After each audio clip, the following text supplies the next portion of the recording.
18 Sergeant Central. 19 Sergeant, check. Saya berbicara di sini sebagai penyambung lidah rakyat Indonesia.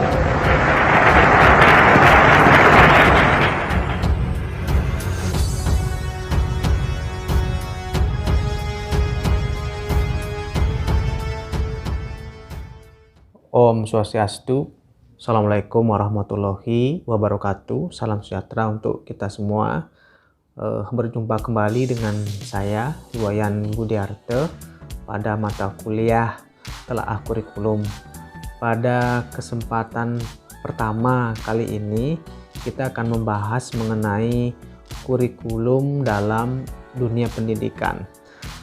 Mata kuliah ini memberikan pemahaman kepada kita bahwa pada aspek pembelajaran yaitu dalam pendidikan itu sendiri diperlukan adanya perencanaan mengenai sejumlah dari hierarki tujuan pembelajaran, kemudian mengenai materi bahan ajar yang akan disampaikan, serta dengan cara apa materi ini disampaikan, melalui proses-proses seperti apa, dan alat evaluasi yang dipergunakan dalam mengukur apakah tujuan pembelajaran atau tujuan pendidikan itu tercapai atau tidak.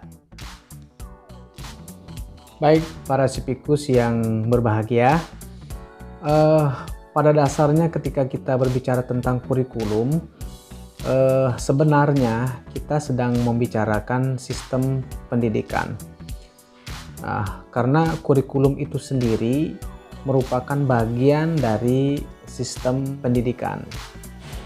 Jadi dalam hal ini, pendidikan merupakan sarana untuk mengembangkan berbagai potensi manusia yang dimilikinya supaya manusia itu menjadi manusia yang seutuhnya, seperti yang disampaikan oleh filsafat Notonegoro bahwa manusia pada hakikatnya adalah makhluk monodualis dan makhluk monopluralis, di mana manusia itu memiliki berbagai potensi, yaitu secara susunan kodrat memiliki unsur-unsur jasmani dan rohani, dan sifat kodrat sebagai makhluk individu dan sosial, serta kedudukan kodrat sebagai makhluk ciptaan Tuhan yang dibekali dengan kemampuan berpikir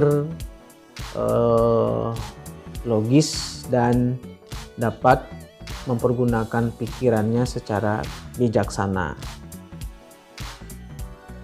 Dalam pengertian yang lebih lanjut, bahwa kurikulum yang diartikan sebagai suatu hal yang perlu direncanakan mengenai tujuan pembelajaran, isi bahan ajar, proses serta evaluasi yang akan dilakukan, yaitu dalam rangka untuk mengembangkan berbagai potensi yang dimiliki oleh manusia. Jadi hari ini kita juga akan berbicara tentang berbagai potensi yang dimiliki oleh manusia. Seperti yang disampaikan oleh Profesor Howard Gardner, yang familiar kita sebut dengan kecerdasan majemuk dari Gardner, di mana manusia itu secara hakiki memiliki ada kecerdasan naturalis, kecerdasan musikal, kecerdasan logis matematis, kemudian ada kecerdasan eksistensial, kemudian ada kecerdasan interpersonal, kecerdasan linguistik, kecerdasan kinestetik, kecerdasan visual atau spasial, dan yang kesembilan kecerdasan intrapersonal.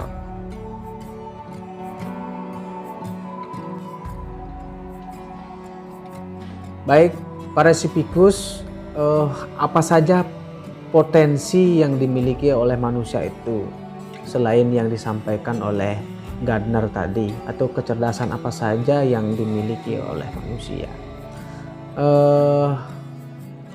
Setiap anak di dunia ini sebenarnya memiliki berbagai kecerdasan dalam tingkat dan indikator yang berbeda.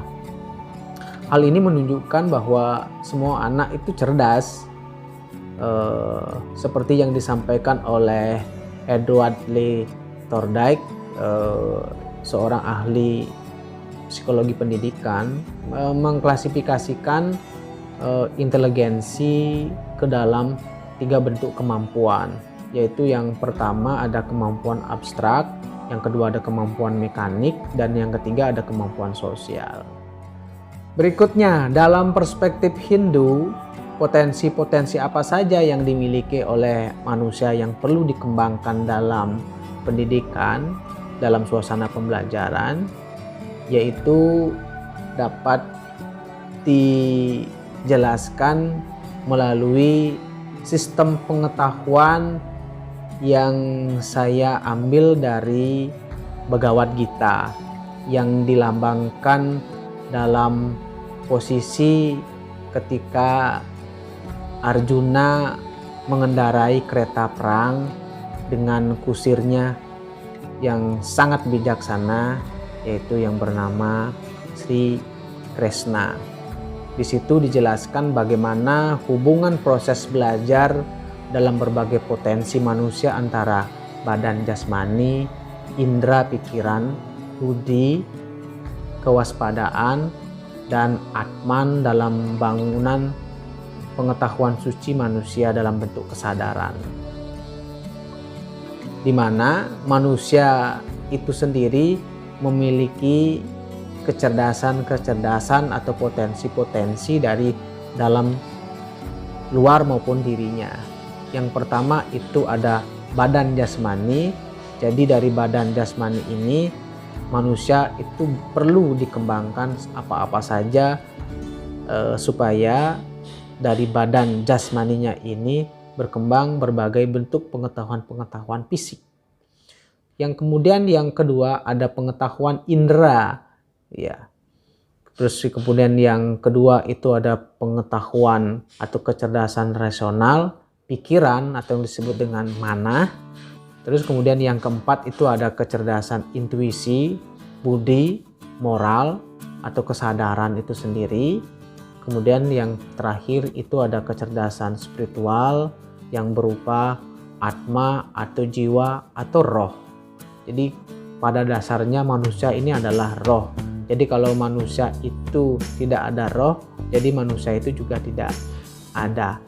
Nah, potensi-potensi inilah yang akan dikembangkan melalui serangkaian perencanaan, tujuan, isi, cara yang dilakukan, serta alat evaluasi yang dikenal dengan istilah kurikulum itu sendiri.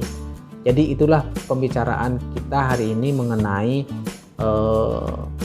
pentingnya berbicara tentang kurikulum dalam sistem pendidikan.